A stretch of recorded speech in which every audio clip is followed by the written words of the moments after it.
Boa noite, boa madrugada, bom dia, boa tarde a todos e todas que estão aqui para acompanhar a resolução de mais uma questão de prova, de concurso na área da educação. Dessa vez aqui a gente vai resolver uma questão da parte de conhecimentos interdisciplinares, tá, pessoal?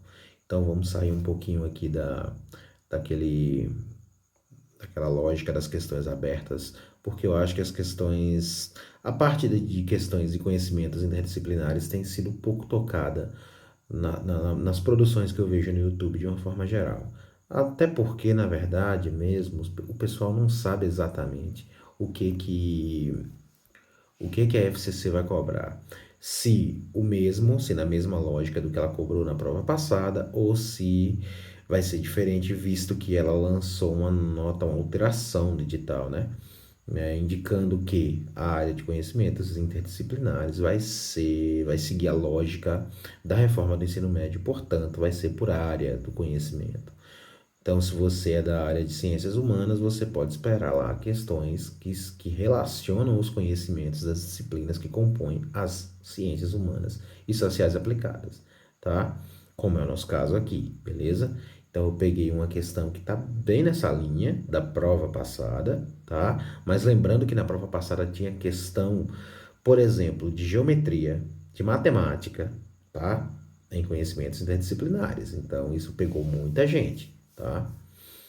Acredito que isso não vai acontecer dessa vez, já que a banca deixou claro que vai ser por área do conhecimento. Mas, vamos lá. A questão 26, gente, coloca o seguinte aqui no enunciado. Considere o diálogo escrito por Brecht, o Bertold Brecht, né? Entre Galileu e o seu jovem criado e aluno Andrea. Aqui em G você tem a fala, né, do textual do Galileu, e o A você tem a fala do textual do seu aprendiz. Então, começando aqui pela fala do Galileu, que vai dizer o seguinte: você vê, o que é que você vê? Você não vê nada. Você arregala os olhos, e arregalar os olhos não é ver. Galileu põe uma bacia de ferro no centro do quarto. Bem, isso é o sol. Sente-se aí. Andrea se senta na única cadeira. Galileu está de pé, atrás dele. Onde está o sol? À direita ou à esquerda? Andrea responde: à esquerda. Como fazer para ele passar para a direita?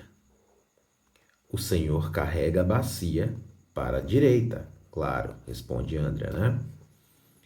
E não tem outro jeito? Levanta Andrea e a cadeira do chão faz meia volta com ele. Agora, onde é que o sol está? Andrea responde: à direita. E ele se moveu? Não, ele não, responde Andrea, né? O que é que se moveu? Andrea responde: eu. Berrando, errado, a cadeira, mas eu com ela. Galileu, por fim, coloca: claro, a cadeira é a terra, você está em cima dela. Esta aqui é a terra, seus pés estão sobre ela. Note que, ao meio-dia, o sol está sobre sua cabeça.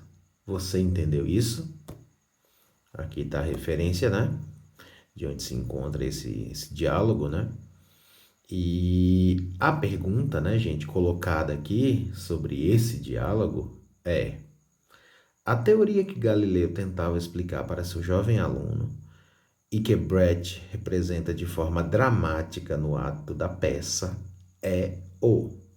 Qual que é a teoria, então, gente, que o Galileu defendeu, que foi a grande obra da vida do Galileu Galilei, que quase o levou à morte, né? Por condenação da igreja e tal. Então, qual que é essa teoria? Vamos pensar aqui, vamos lembrar aqui qual que é o contexto em que o Galileu tá vivendo, né? Ali na passagem ali da Idade Média para o início da Idade Moderna. Então, o que está sendo defendido ali por Galileu nesse contexto, hein? Seria o antropocentrismo? Seria o geocentrismo? Seria o heliocentrismo? Seria o evolucionismo? Seria o criacionismo? Vamos começar aqui. Criacionismo, né, gente? A gente sabe que a teoria do criacionismo é defendida na própria, tá ali elementarmente fundamentada no próprio Antigo Testamento, né? Então é uma teoria religiosa, bíblica, e nada tem a ver aqui com Galileu, certo? Apesar de que era a teoria hegemônica, né? Era a teoria hegemônica no contexto de vida do Galileu, né? A letra D vai propor que é o evolucionismo. Gente, o evolucionismo ele não é desse contexto, ele vai vir no futuro ainda, bem depois, né? Se a gente está falando aqui de séculos 15 e 16, o evolucionismo é do 19, tá? Do qual o maior expoente é o Charles Darwin, né? Que grande escritor e produtor da obra A Origem das Espécies. Então, o evolucionismo ainda não, certo? O heliocentrismo, a origem etimológica da palavra heliocentrismo ajuda bem a entender o seu significado assim, e a elucidar a questão e responder a questão consequentemente, né, gente? Centrismo, que está no centro, né? Central, a gente sabe. Hélio, no caso, é sol, significa sol, né?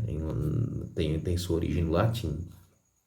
Então, é a teoria que defende que o Sol está no centro do universo e não a Terra, como se acreditava, né? Como a igreja, inclusive, sustentava à época, beleza? Então, essa é a teoria defendida pelo Galileu. Essa é a teoria que quase o levou à morte, tá? Então, esse é o gabarito correto da questão. Por que não o geocentrismo? O geocentrismo é justamente o que eu acabei de falar, o que a igreja defendia, a ideia de que a Terra, né, por ser um construto divino, ah, então fosse o centro do universo, né? Não, não é isso, tá? Não é isso. Isso aqui está ligado a um entendimento criacionista do mundo ainda, né? Cristão, uma visão religiosa da coisa, tá? E aí, o antropocentrismo é quase aí nesse contexto também, né? Próximo do contexto do heliocentrismo, que coloca o homem no centro, né? Vamos dizer assim, das reflexões do momento, certo? O foco sai um pouco de Deus e vem pro homem, né? Ainda entendido como uma criação divina, mas, né? Como centro da coisa aqui nesse contexto. Porém, é claro que a teoria do Galileu é o heliocentrismo, gabarito letra C, beleza? Comentem aí o que vocês acham desse tipo de questão, né? Se acharam tranquila, se acertariam, se errariam, né? Se discordam aí do gabarito oficial, né? Ou eventualmente me corrijam aí se eu errei em alguma colocação, tá? Todo o feedback é válido, pessoal. Obrigado e até a próxima, beleza?